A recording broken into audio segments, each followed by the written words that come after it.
अभी तक आपने जाना कि कैसे मोहम्मद बिन कासिम ने अपने शौर्य और बल के दम पर भारत में इस्लामी सल्तनत का झंडा लहरा दिया।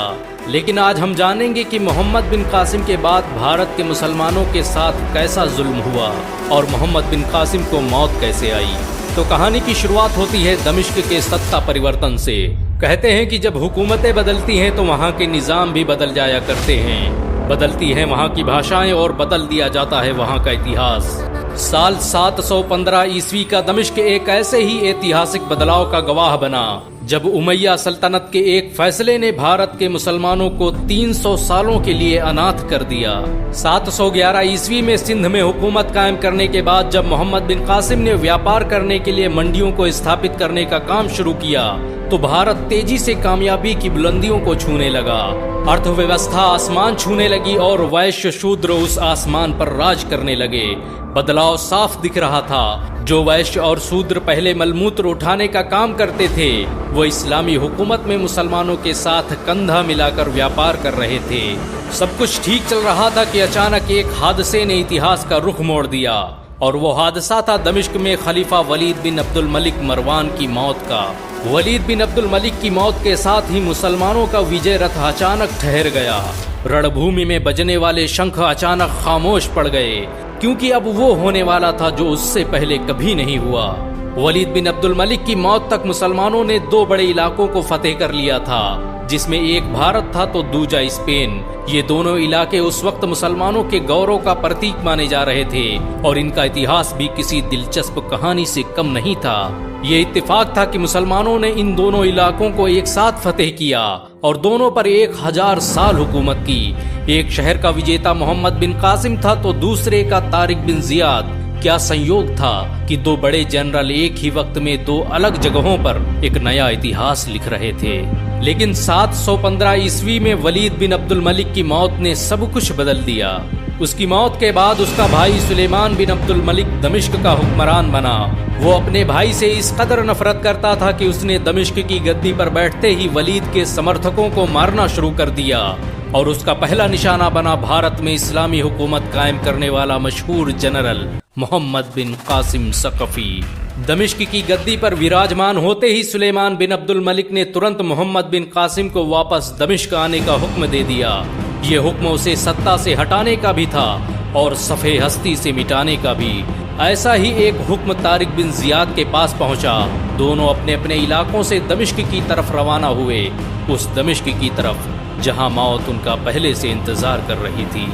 इतिहासकार लिखते हैं कि जब मोहम्मद बिन कासिम वापस दमिश्क लौट रहा था तो भारत के लोग रो रहे थे क्योंकि मोहम्मद बिन कासिम ने शहरों को नहीं लोगों के दिलों को फतेह किया था।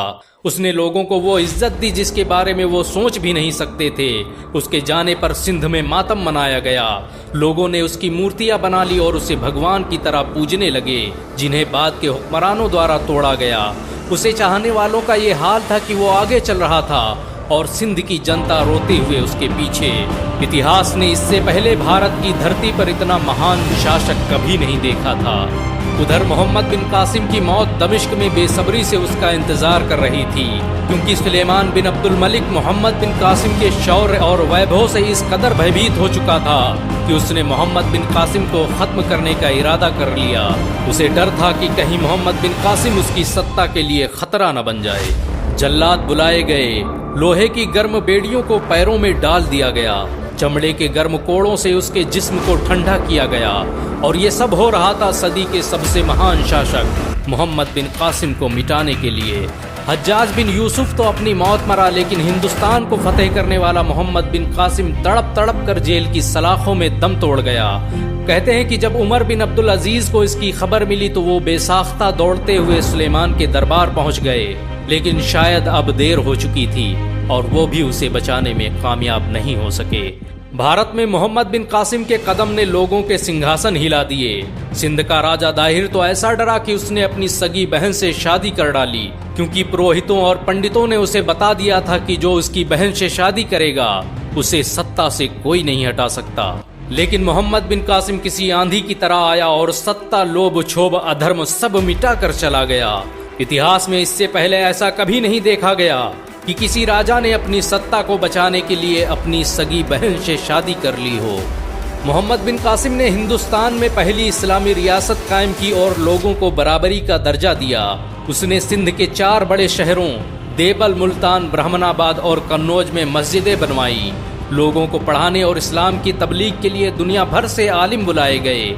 मोहम्मद बिन कासिम के कहने पर खलीफा वलीद बिन अब्दुल मलिक ने सिंध में कुरान को सिखाने के लिए हाफिज मुकर्रर किए, जो लोगों को मुफ्त में कुरान की तालीम देते थे। पढ़ने वाले छात्रों को सल्तनत की तरफ से वजीफा दिया जाता था। मोहम्मद बिन कासिम के दौर में सिंध भारत का पहला इस्लामी राज्य बन चुका था। उसी की दौरे हुकूमत में कुरान का सबसे पहले सिंधी भाषा में अनुवाद हुआ। हज्जाज बिन यूसुफ ने जब देखा कि भारत जैसे देशों में लोगों को सही तलफ्फुज के साथ अरबी पढ़ने में दिक्कत होती है, तो उसने कुरान में एराब यानी जेर, जबर और पेश लगवाए। इस तरह भारत विजय की मुहिम ने कुरान के मौजूदा स्वरूप में बड़ा किरदार अदा किया। मोहम्मद बिन कासिम के जाने के बाद भारत में इस्लाम रहा, मुसलमान रहे, लेकिन उनकी हुकूमत और सल्तनत नहीं रही। मुसलमानों की बस्तियों पर फिर से हमले शुरू हो गए। नागभट्ट और विक्रमादित्य जैसे जालिम राजाओं ने मुसलमानों का कत्लेआम करना शुरू कर दिया। दलित वापस दलित बना दिए गए और शासन करने वाले मुसलमान गुलाम। मुसलमानों की इज्जत एक बार फिर खतरे में थी, लेकिन अभी सब कुछ खत्म नहीं हुआ था। आग सुलग रही थी और ये आग जल्द ही शोला बनने वाली थी, क्योंकि भारत से 3000 किलोमीटर दूर मुसलमानों की एक फौज फिर से भारत विजय को तैयार थी। ये फौज कौन थी और उसके आने के बाद कैसे भारत में एक साथ लाखों लोग मुसलमान बन गए, इसके जवाब हम अगले एपिसोड में देंगे। अगले एपिसोड में हम ये भी जानेंगे कि किस तरह मुसलमानों ने आज से 1000 साल पहले भारत को सुपर पावर बना दिया था। मोहम्मद बिन कासिम किसी के लिए हीरो हैं तो किसी के लिए विलन, लेकिन आपके लिए क्या हैं कमेंट में जरूर बताएं। अगर आप मोहम्मद बिन कासिम को हीरो मानते हैं तो इस वीडियो को लाइक और शेयर जरूर करें। ऐसी और वीडियो को देखने के लिए हमारे चैनल को सब्सक्राइब करें, घंटा जरूर दबाएं।